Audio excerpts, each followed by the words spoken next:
Hola, yo soy Marlene García de la Escuela de Comunicación de la Universidad Católica Santo Domingo. Bienvenidos a un nuevo episodio de Haciendo Camino, el podcast. Un espacio de la Facultad de Ciencias Sociales y de la Comunicación. Marlene, qué gusto estar contigo. Soy Miguel Vega, soy el director de la carrera de Comunicación Social y docente en la Universidad Católica Santo Domingo. Hoy nos hemos reunido aquí con una dupla de profesionales de la comunicación de primer orden. Dos mujeres expertas en investigar a fondo los hechos y narrárnoslo en la cotidianidad de las noticias y que son un ejemplo a seguir. Así es, Miguel. Hoy nos hacemos acompañar de Odalis Castillo e Indira Navarro, dos periodistas de larga trayectoria en la comunicación. Así que bienvenidas. Gracias. Muchas gracias. Sin duda, dos profesionales con una gran experiencia. Odalis, bueno, vamos a la intimidad, fuiste alumna mía.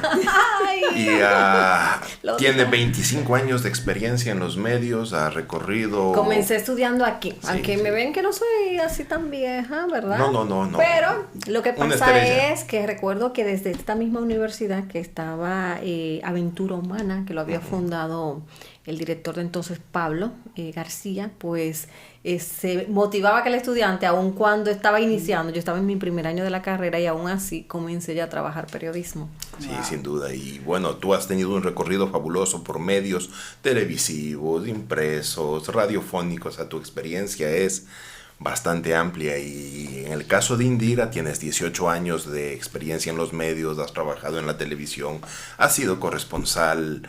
O sea, también tú acumulas un background sin duda bastante impresionante, y para nosotros en el podcast, en Haciendo Camino el podcast, es un honor tenerlas a ustedes. Y para las dos, una primera manera de presentarlas sería que nuestra gran audiencia pueda conocerles en voz propia y tener una breve idea de quiénes son ustedes y cuál ha sido el recorrido que les llevó al mundo de la comunicación y obviamente al nivel en el cual se encuentran hoy en día. Bueno, pues muchas gracias, ¿verdad? Indira, no sé si quisieras comenzar, porque siento que yo soy muy parte de la universidad, entonces como nuestra ya tú eres parte de la familia. Sí. Bueno, para las personas que no conocen un poco de la trayectoria de Indira Navarro, estudiante egresada de la Universidad Autónoma de Santo Domingo, con más de 18 años de experiencia. He viajado por diversos medios de comunicación, tanto en prensa escrita, para revistas especializadas en investigación.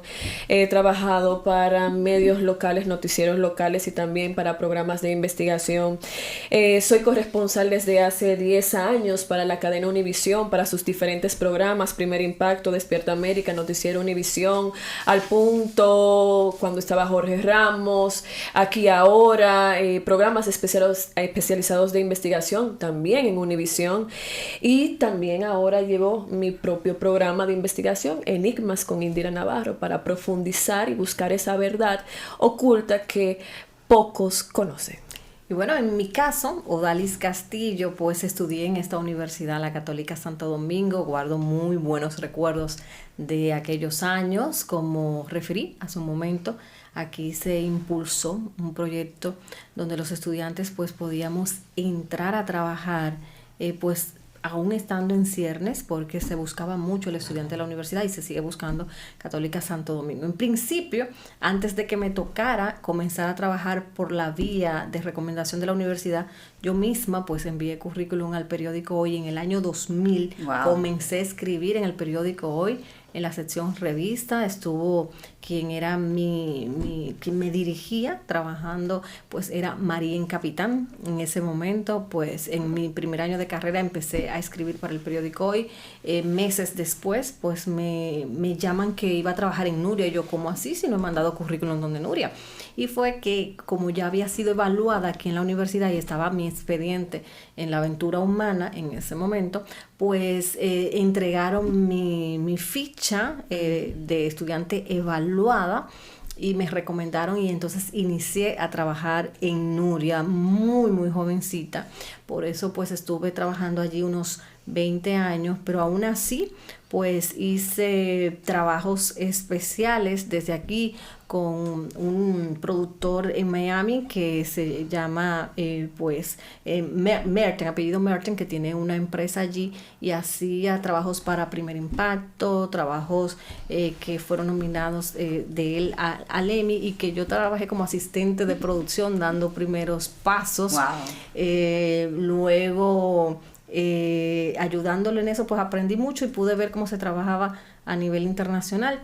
Aquí pues trabajé en revistas, también trabajé en la radio, en Rumba FM, en un programa que se llama Nada Especial. En revista, fue una revista que fundamos con un grupo de amigos que se llamó En la Traba, una revista especializada en asuntos de temas de gallos. Oye, si yo recuerdo que yo traté de entrevisté, recuerdo a Guillo Pérez, porque yo quise como impregnar, cómo poner algo de que el arte, también en el arte estaba el gallo. Esa acá, manifestación cultural que es muy típica acá, sí. A Guillo Pérez en esa época.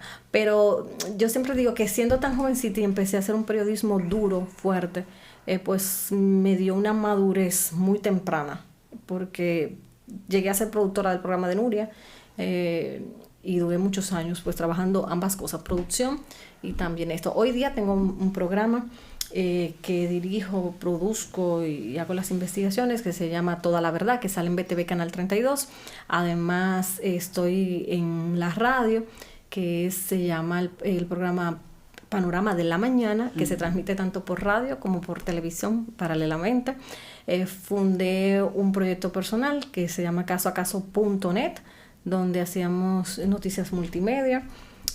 Lo tengo un poco detenido porque trabajando tantas cosas a la vez y eso, pero soy profesora aquí en la Universidad Católica Santo Domingo y también en Pucamaima. Bueno, eso es como un resumen rápido de los trabajos. Y le quedó la fase de escritora.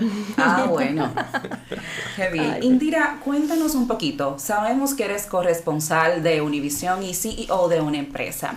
¿Cómo combinas estos roles y qué te ha enseñado cada una de ellas? Mira, primero la fase de CEO, porque ahí tienes otro tipo de experiencia de administrar, tanto tema presupuestario, también el tema de personal que te pueda ayudar en tu trabajo en la empresa. Eso tiene una mecánica diferente, te induce a un tema diferente en el cual un periodista muchas veces no está acostumbrado a temas administrativos, porque estamos muy involucrados en buscar la información. Pero es una experiencia muy interesante, ha sido muy enriquecedora, he crecido muchísimo en esa parte de CEO. Ya como periodista de Univision, yo solamente te puedo decir que yo vivo el día a día. Mis días son vivir el día a día. Si me pongo a pensar en el futuro, me genera ansiedad y siempre vivo pensando en el presente. Si me pongo a calcular tiempo, el tiempo no me da. Pero vivo en el momento y trabajar para una cadena internacional de noticias como corresponsal es tú estar dispuesto a estar para esa cadena internacional las 24 horas, los 7 días de la semana, los 365 días del año. O sea, si te llaman a las 10 de la noche, como me pasó, a las 12 de la medianoche, tienes que levantarte e irte y buscar la noticia.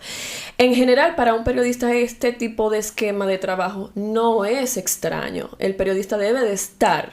El periodista que es para investigar o de diarismo debe de saber que esto es un sacerdocio, que esto es una entrega, esto es un sacrificio, esto es un trabajo en donde tú te tienes que entregar por completo, aún tú pongas tu vida en peligro para buscar una información, porque créeme que no es nada cómodo ni nada seguro estar en carretera con muchas curvas a las 3 de la mañana, 4 de la mañana, en donde todo es poco visible, porque tú tienes que estar preparada para un tiro en vivo a las 6 de la mañana o llegar a estar a Haití, que tú tengas que estar a las 6 de la mañana de pie en Haití, porque tú tienes que tirar en vivo desde Haití o desde la frontera. Entonces, esos son acontecimientos simples. Imagínate en un huracán, en una protesta, en donde son más adversos sucesos, los momentos, los espacios, los tiempos, y en los tú tienes que responder. No hay un no por respuesta. Hay que echar No para hay adelante. un no por respuesta.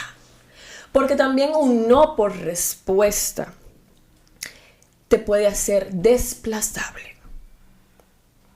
Sin duda, Porque es un tú tema tienes que complejo el responder. manejo de la Tú noticia. tienes que responder a tu responsabilidad de ser periodista de ese sacerdocio. A ellos no les importa cómo tú estés ahora. Tus dificultades dentro de la casa, tus problemas de la casa o tus problemas como CEO. Yo lo que quiero es que a esta hora haya un tiro en vivo, haya una pieza y que esa pieza salga. Sea como sea, pero que Y salga. entonces al tener Así el es. tiempo relacionado con lo que es el periodismo, el tiempo es base. Entonces, lo que pasó, pasó. Entonces, si tú no estás en ese momento, pues lo perdiste. Sí, así Entonces, es. nosotros los periodistas trabajamos contra el tiempo.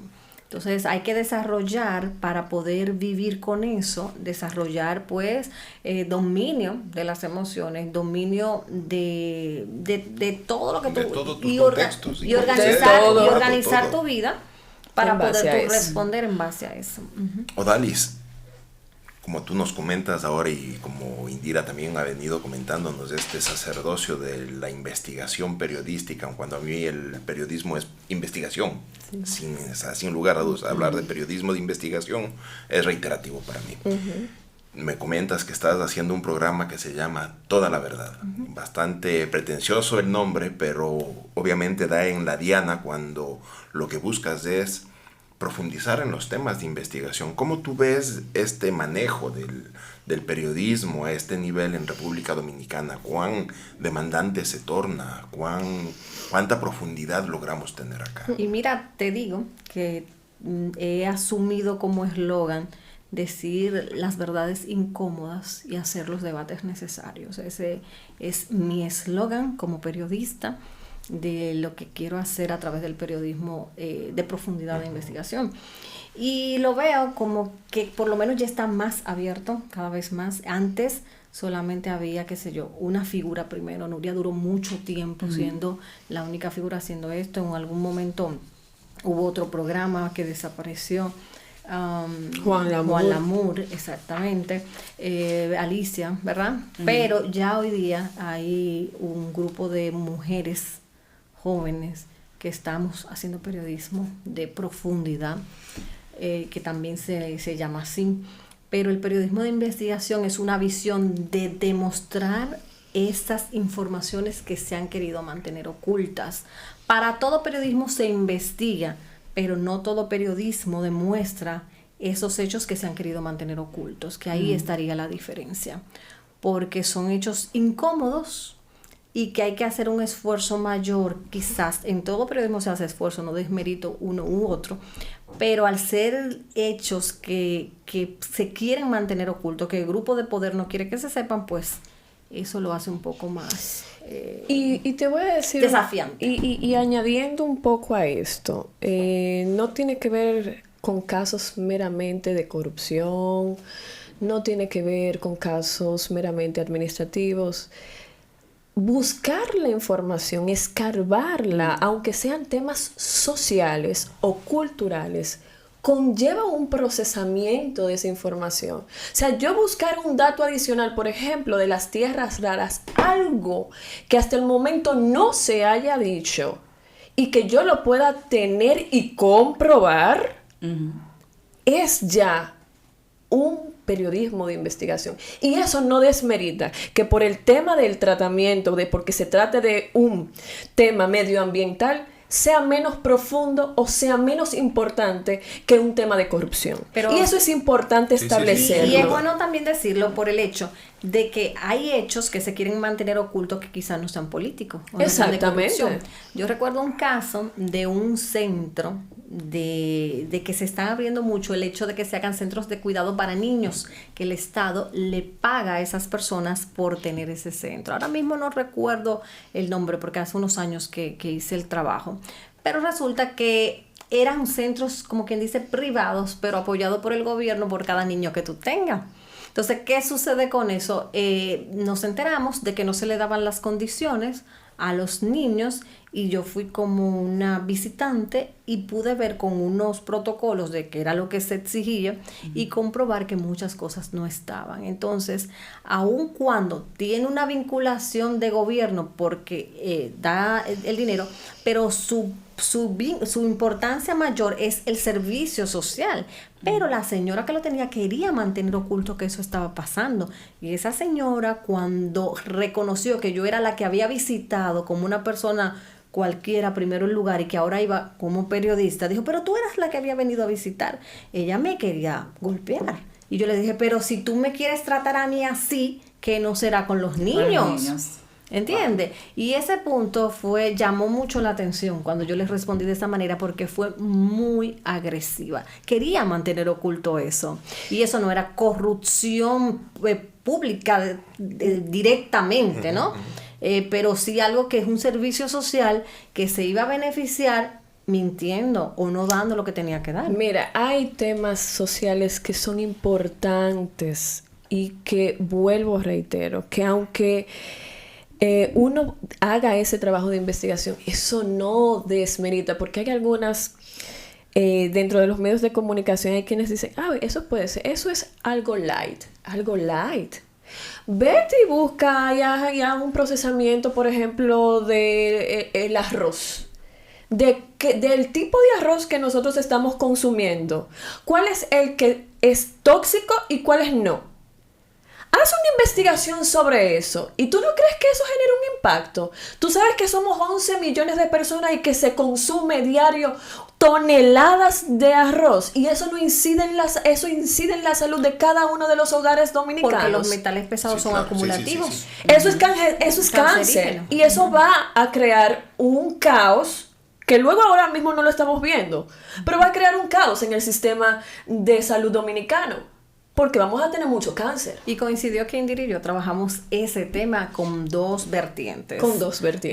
El arroz, pero en un principio se había dado una denuncia de que venía un arroz americano que se estaba vendiendo en Haití, que podía estar en la República Dominicana y que tenía metales pesados. Sospechas. Pues nosotros entonces buscamos a ver si ese arroz americano llegaba aquí. Y bueno, cuando analizamos arroz americano salió contaminado. A mí, entonces, pero mi curiosidad fue, ahí la curiosidad, cuando dieron la noticia, la curiosidad era de Odalis como aquí. Periodista, fue, bueno, vamos a ver si ese arroz americano está en República Dominicana. Pero mi curiosidad era, ¿y cómo está el arroz dominicano? Si estamos criticando el supuesto arroz americano, ¿cómo está el hecho en República Dominicana? Nosotros nos comunicamos, porque mucha gente cree, pero ven acá, Odalis y Indira están haciendo trabajo. Sí, y nosotros nos comunicamos y hablamos y mire, ¿qué tú piensas y tal cosa? Es común esa sinergia que hay entre periodistas que pueden estar en diversos medios para poder tener información y construir ese reportaje. Hoy día, si te das cuenta internacionalmente, los grandes temas que han tenido impacto, los Panama Papers y otras investigaciones, son investigaciones que son de colaboración. Ya eso de ser el lobo estepario, el lobo que está, el periodista que está oculto para dar... No, el palo. Se pueden hacer trabajos que en este caso... Ella lo hizo independiente y yo independiente, pero conocíamos del tema y respetamos que cada una hiciera una parte y nos colaboramos. Si no teníamos, mira, Dali, salió esto, ya me mandaba. O yo le decía, mira, pero ¿por qué tal cosa? Y tú entiendes, se puede hacer. Yo siento que así se puede llegar mucho más lejos, colaborándonos, y tener un mayor impacto también, y tener un mayor impacto. Claro. Y nada, de verdad que estoy abierta a eso, pero muchas veces el periodista se quiere quedar en el antiguo periodismo. Y por eso hablo de la tendencia y por eso hablo de ese modelo internacional, que fueron periodistas en diferentes partes del mundo y mira el impacto que tuvo esto. Y ellos liberaron información y la dieron a los diferentes países para que los periodistas de esos países pudieran desmenuzar esa información que era tan grande y que para ellos podía ser indiferente sí, porque no conocen los actores de esos países, pero buscando la colaboración el impacto fue mayor. Por ejemplo, en una experiencia que tuve al visitar el New York Times con un grupo de periodistas. El New York Times, en una de sus, vamos a decir, departamentos de investigación, tenía algo especial y escogió a los periodistas que tenían incidencia sobre ese elemento especial. Y en eso estaba República Dominicana, fui tomada yo, fui tomado Ecuador, fue tomado Venezuela y fue tomado México. Porque teníamos ese elemento en común. Okay. Y cada quien le fue enviando al New York Times esa información. Y eso fue un trabajo colaborativo que se destacó. Y eso es importante. Es como dice Odalis. Yo creo que podemos alcanzar y lograr mayores resultados en colaboración, en unión, porque la sana competencia puede coexistir, claro. Podemos coexistir todos con una sana competencia, claro, sí. Pero también sabiendo que hay una realidad, que unidos podemos llegar más lejos.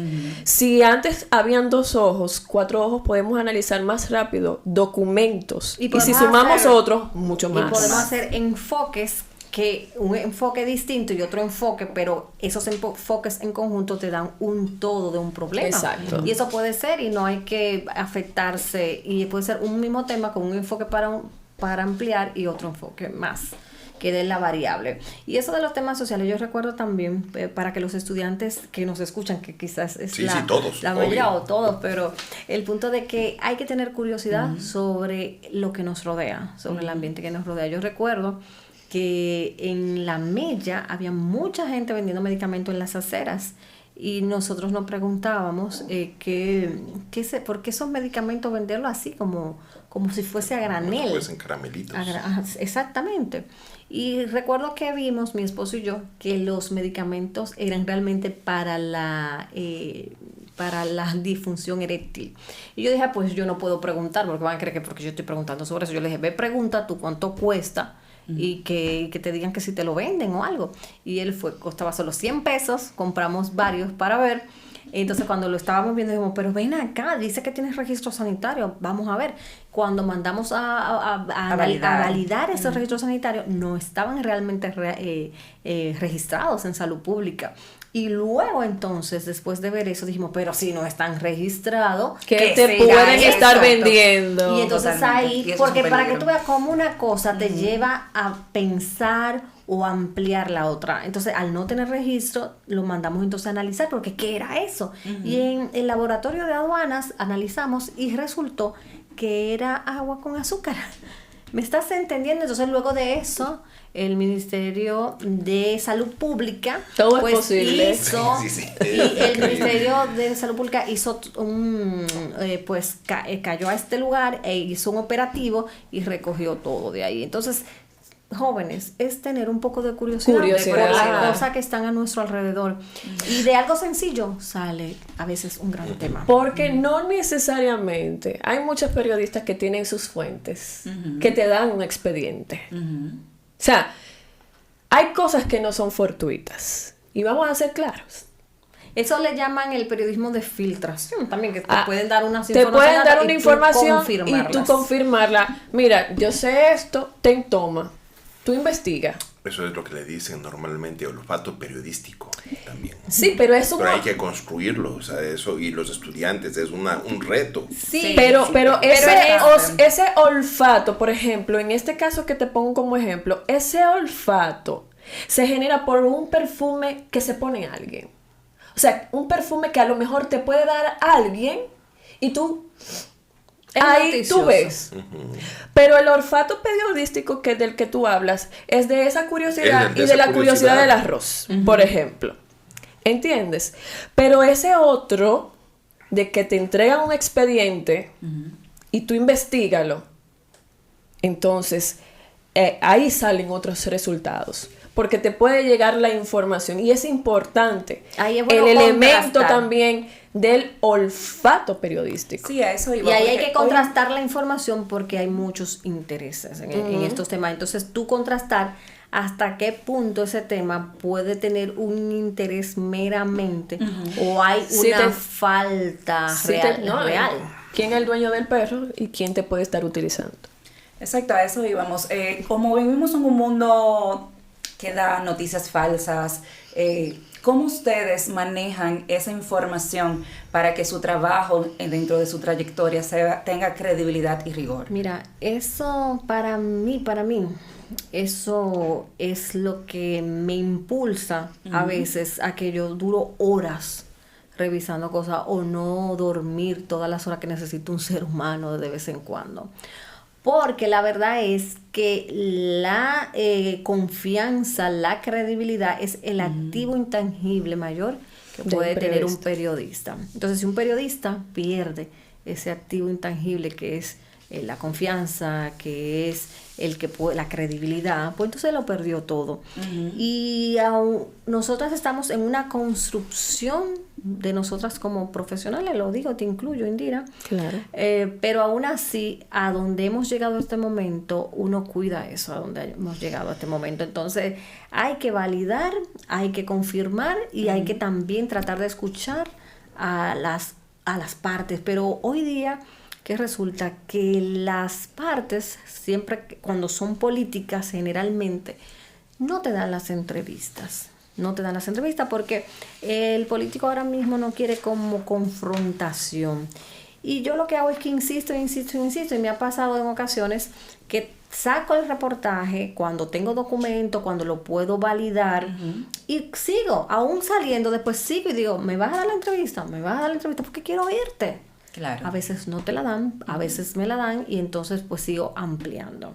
Pero siempre tener esa oportunidad de hacerlo. Y como decía Giannina Sannini, una periodista costarricense que ha hecho trabajo que hasta expresidentes han estado presos por investigaciones de ella, en unos talleres que tomé con ella, decía, hay que blindar la información. ¿Y cómo se blinda? Con documentos.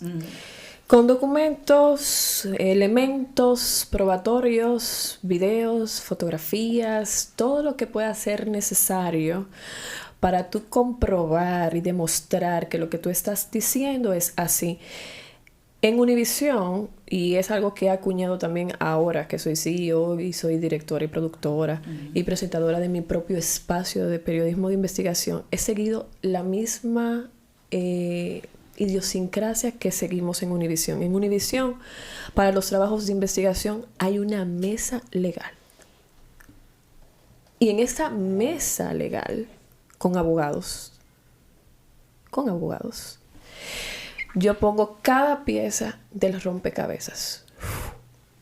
Este es el libreto, estas son las pruebas, estas son las imágenes, estas son las fotos, esta es la evidencia, estas fueron las personas consultadas, aquí hicimos esto y esto.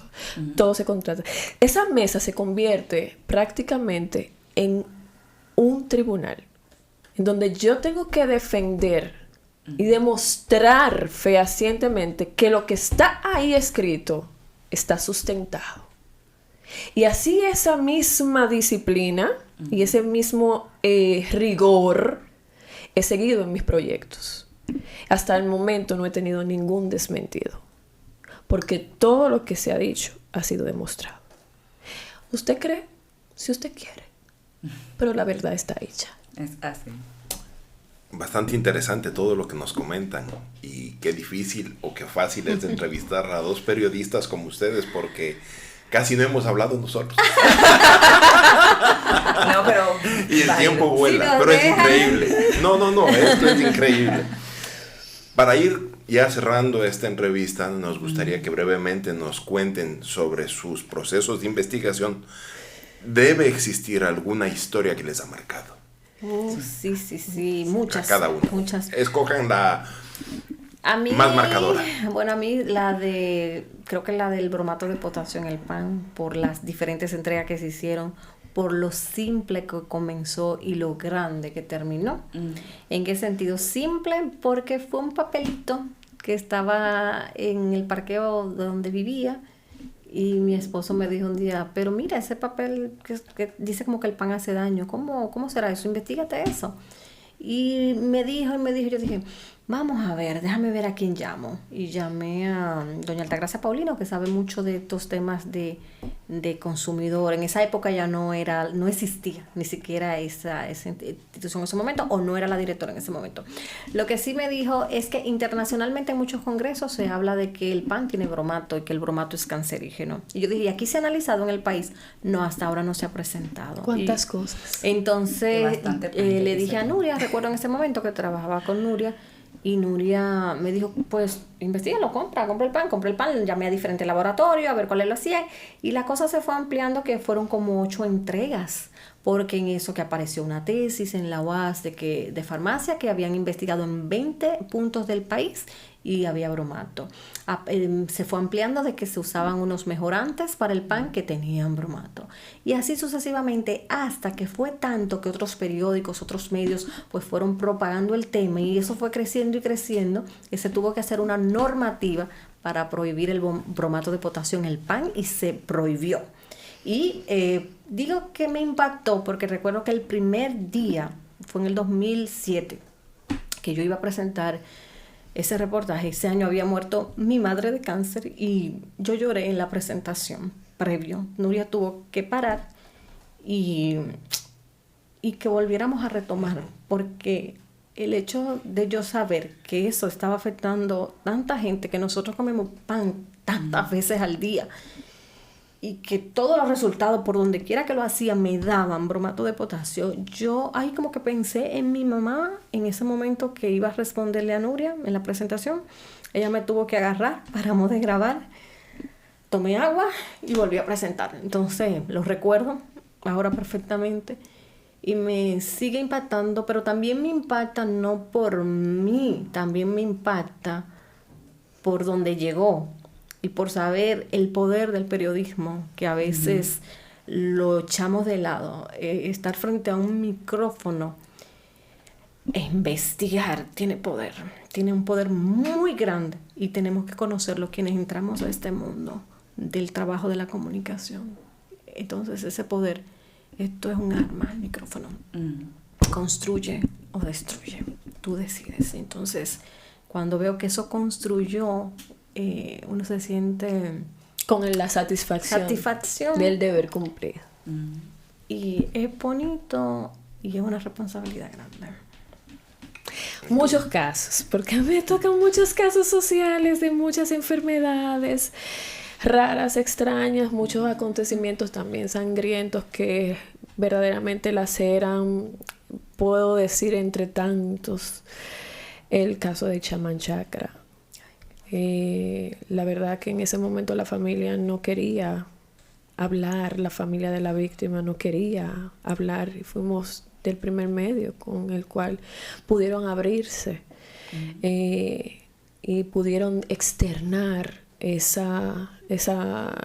sentimiento que en ese momento les embargaba, y desde ese momento pues hemos quedado en contacto. Y cuando hubo un intento de intentar salir de prisión, nos comunicaron, mire Indira, él está apelando, está intentando, y uno da a conocer esa información y ver que los demás medios que te siguen replican esa información. Óiganme, está sucediendo esto, y que ver que esa información pueda llegar también a la justicia, porque la justicia, aunque es ciega, pero escucha. Entonces, y que fuera revocada esa intención, pues te da resultados. Cada vez que uno con los reportajes, con los trabajos de investigación, puede ayudar a cambiar una vida, sea a través de cambios en las leyes, en los procedimientos, en las investigaciones, sea también consiguiendo una operación o una casa, ya uno siente que valió la pena tanto trabajo, tanto esfuerzo, tanto desvelo y sacrificio. Sin duda son experiencias formidables, y creo que este va a ser el primer encuentro porque nos queda mucho por hablar. Aquí hay cátedra para rato y tenemos que hacerlo. Por ahora les doy las gracias, en verdad, un podcast formidable ha salido el día de hoy. Gracias. Qué bueno tenerte, Indira, Odalis, muchas gracias por estar con nosotros en este encuentro que la Facultad de Comunicación Social y la escuela, De la Escuela de En Comunicación. la Escuela de Comunicación Social y la Facultad de Ciencias Sociales y de la Comunicación de la Universidad Católica Santo Domingo llevamos adelante en Haciendo Camino el podcast. Muchas gracias. Así es, para mí ha sido un honor y un placer tenerlas acá con ustedes y con Miguel en este podcast, y recordarles suscribirse a nuestro canal de YouTube, darle a la campanita de notificaciones y recordar que nuestra transmisión son los viernes a las 5:30 de la tarde por RN Canal 27. Suscríbanse. Bye, bye. Muchas gracias.